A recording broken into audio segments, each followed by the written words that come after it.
minutes about oregano oil, how it works, how to use it, and the science backing. Let's get into it. So oregano oil is extracted from the oregano plant. It contains two main compounds that is responsible for its healing effect. We're not talking about the oil you use to cook in your kitchen. We're talking about a medicinal grade oil, concentrated and potent. Let's start with the antibacterial effect. A study published in PLOS ONE showed that oregano oil was effective against E. coli and Staph aureus. These are the two bacteria that is among those that are increasingly becoming resistant to antibiotics. If you don't know what that means when you're giving antibiotic, you're supposed to take it and it's supposed to take care of this bacteria, whatever bacteria that is causing your illness. There are so many different types of bacteria.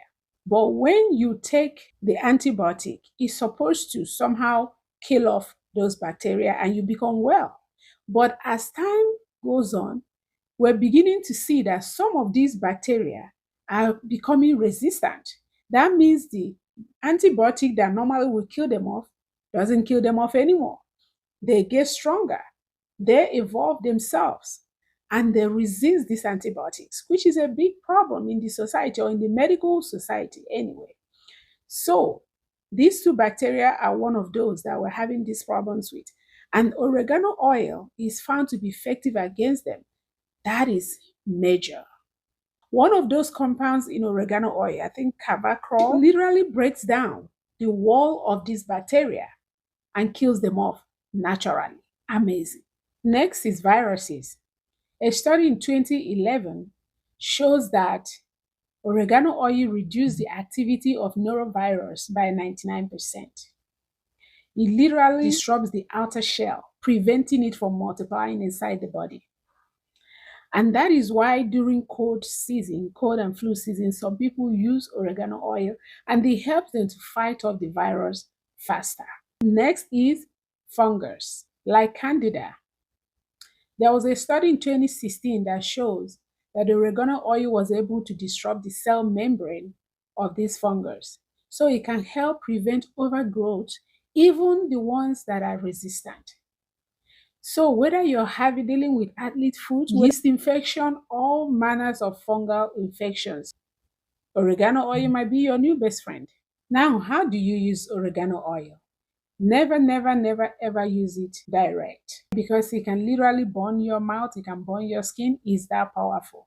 So always dilute it. Use a carrier oil, mix it with coconut oil for your skin, for your toes, for whatever you want to use it for. And if you're going to take it, there's actually an oregano capsule that you can swallow. It's already made, prepackaged, that you can swallow. Just follow the instruction that is given on those capsules when taking it. You can also use it as steam or diffuser. It actually helps your respiratory system during a cold or anything like that. Now, disclaimer, if you're pregnant, nursing a baby, have other disease processes going on, please consult your doctor first before you start taking anything, just to be on the safe side. Moving on, not to remove any flowers from antibiotics. But now that we're seeing a lot of bacterial resistance, these natural methods are coming back into the spotlight. And many people are actually beginning to question pharmaceutical industries. They are not very trusting of it.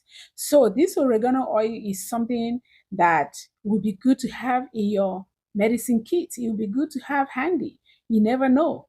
It might not be your miracle cure, but it might go a long way and it might help in this little ailment. So you don't reach for antibiotics at every little issue. I hope this video helps somebody. Don't forget to like, share, subscribe, drop a comment. Have you used oregano oil before? Have you heard about it before? Have you tried it? What did you find? Drop a comment and let us know. And please share this with other people. You never know who you might be helping. Stay healthy, stay empowered, and I will see you in my next one. Bye.